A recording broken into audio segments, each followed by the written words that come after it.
Hi to everyone, good morning. So, andito na rin gumawa ako ng blazer. So, gusto ko ibagi sa inyo ang paano gumawa ng manggas. Yung two-piece sleeve, ayan. Ito yung pang-ilalim na sleeve, ito yung sa ibabaw. So, ituro ko sa inyo pinakamadaling paraan ng paggawa ng two-piece sleeve. So, atin siyang hatiin sa gitna. So, buhitan natin.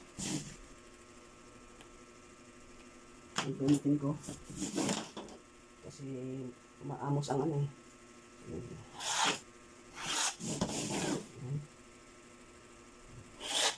And then dapat ito ay 90 degrees, di ba? So, yun siya. Ganyan yung unahan niya. Ito yung sa taas. Susukat tayo ng 27. Kasi 27 yung kanyang haba ng manggas. Ito siya ay matangkad to. So, ano tayo ng 27? Ayan. So, ating iskwara din ito. Para makuha natin ang bicep, no? Ang armhole niya ay 23.75 or 24 at 23 and 3/4. So i-divide natin 'yun sa 4. So ayan siya. Ito ang sagot ng divide sa 4. Ayan siya. 5 and 7/8 plus 1 and a half. So magiging 7 and 3/8 siya. No, 7 and 3/8. So yan yung ating bicep. So dito tayo magmula. So, ayan siya.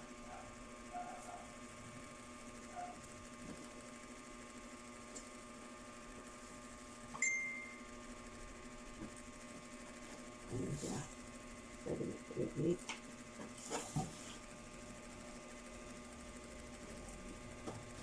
So, gugulitan natin. Or, may option yan sa pagkuha nito, pag-divide. So, para makuha din natin ang bicep, armhole circumference divided by 3. Yung isang bahagi, yun yung kanyang bicep. So, ito yung aking ginawa ngayon ay armhole divided by 4 plus, so ito ay front, ito ay back, ito ay front. So, sukat tayo. So, yung ating back ay 12 and 3/8. So, alisin natin ang 3/8, so magiging 12 lang siya. So, para hindi masyadong malaki yung allowance ng ating manggas, so alisin natin yung 3/8, so magiging 12 lang. Atin siyang itapat dyan hanggang dyan sa may guhit ng bicep. So, yan. Dito naman, 11 and 3/8. So, alisin din natin yung 3/8, so magiging 11 lang siya. So, ayan siya. So, atin silang guhitan. No? Yan. Ayan siya. Ngayon, paano tayo magsimula, no? So, meron na tayong guhit na ganyan. So, ito na yung haba, ito na yung ating basihan. Next natin gagawin ay, hatiin natin ito. Hatiin natin. So, ayan siya. Ayan siya. Hatiin natin, ayan siya. Magsukat tayo magkabila ng 1 pulgada, half inch. Ayan, half inch. No. Ngayon, itong half inch na ito, dito, hindi dito sa gitna, yung tabi, ay guhitan natin pataas. Ayan, guhitan natin pataas. Ayan. Lumampas tayo ng 1 cm or 1/4. So, ayan, 1/4, lumampas siya ng 1/4. So, ito yung guhit. Yan yung guhit ng dyan. Dapat lumampas tayo ng 1/4. So, ayan siya. So, forma tayo ng cup. So, ayan siya. Dapat hanggang doon. No? So, ayan ang cup natin. Kailangan magtaas na yung 1/4 doon na ating alas yan. So, ayan na siya. Ayan yung back, ha? So, dito naman tayo sa front ngayon. So, dito naman ngayon, hatiin natin sa 4. So, ayan siya.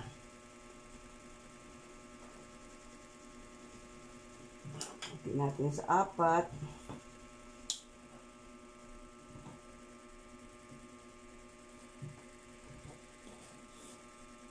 Tapos,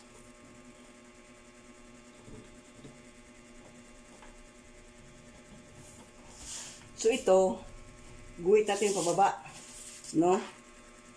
So, sukatin natin yan.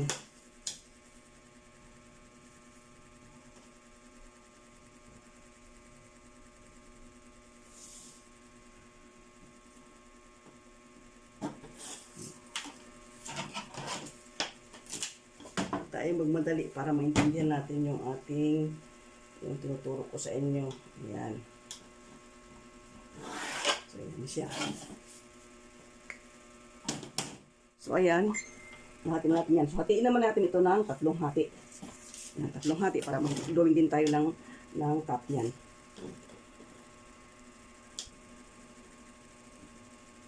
Ayan, hatiin natin ng 3. So, ganyan lang pag maghati ha. Para kuan dahil, ayan. So, ayan siya, 3. 3. Ayan. 1, 2, 3. Tumaas tayo dito ng 1/2 inch. Yan, 1/2 inch. Hindi saka tayo mag-drawing, mag-touch na pa ganyan. No? So, yan siya.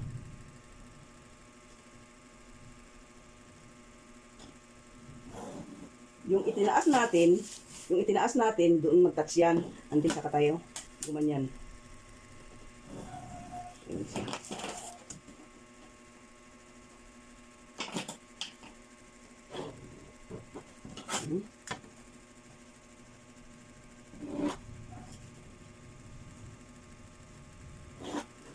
Ayan ang forma niya, no?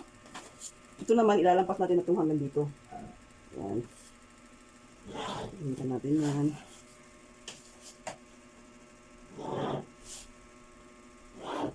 So, may forma na siya, no? Next natin gagawin, kukunin natin yung arm niya. Yung arm niya. So, sukatin natin ito. Ayan. Divide 2. Divide 2. So, ayan siya. And then, tumaas tayo ng 1 inch. 1 inch. And then, saka, doon yung ating elbow. Doon yung elbow natin. Ayan. Sukatin yan mula dito sa bicep hanggang dun sa baba. No? Sukatin yan, hatiin, tapos tumaas ng 1 inch. Yun yung elbow mo. Next. Divide natin ito ng 1, 2, 3, 4. Nag-uwi tayo sa pangalawang division. Ito naman ngayon, pangatlo. Ito naman panghuli. Gawin natin pababa. Ayan. Guhitan natin pababa. O pataas. So, ito, dapat kapantay ng yan siya. Magkapantay dapat yan. So, dalawang guhit natin. So, ito, baliwala wala na yan. Nandito tayo isa. Ang sunod natin gagawin ay bawas tayo ng 1/4 dito. Yan. Katapos, 1/2 inch dito. Palabas. Bawas tayo dito sa elbow ng 1/4. Labas tayo dito ng 1/2 inch. So, yan siya. Yan siya. Yan. And then, labas tayo dito ng 1/2 inch. Ito yung pinakamadali. Yan, tinuturo ko sa inyo. And then, doon din, itong guhit na ito, pasok tayo ng 1/4, labas tayo ng 1/2 inch. Yan. Yan. Yan.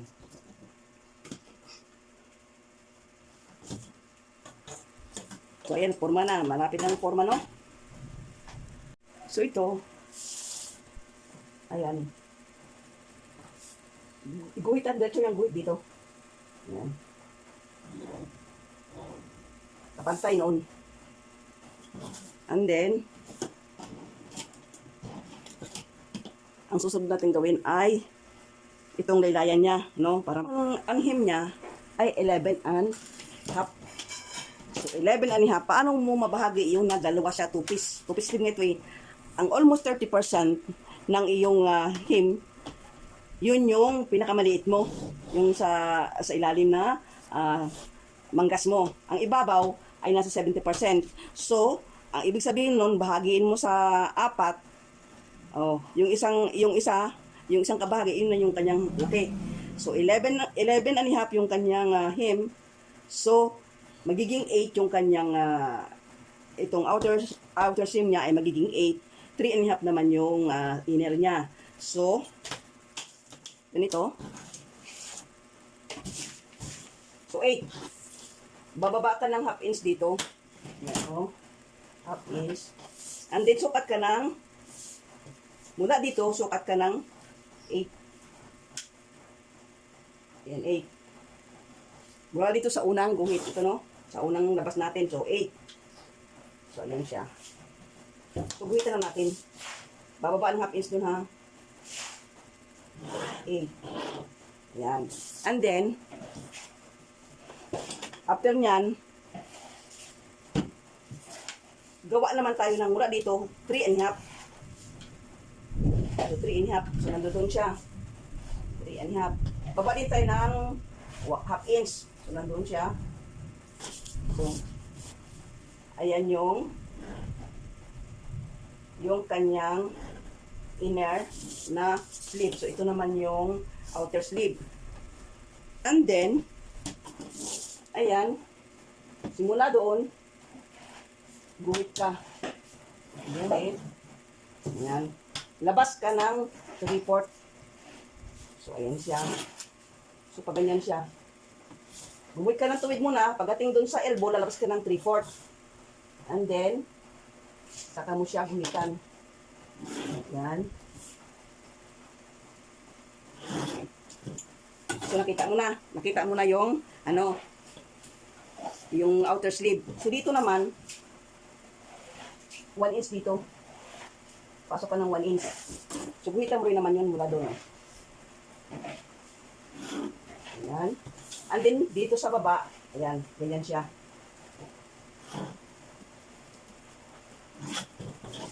So, ito yung outer sleeve, ito yung inner sleeve.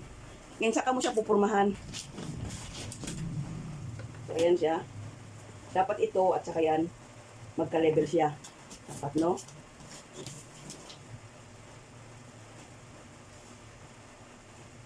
Ayan, dapat ganito siya. Gagawa natin ng magkasina. Wait na natin yan. And then, ganon.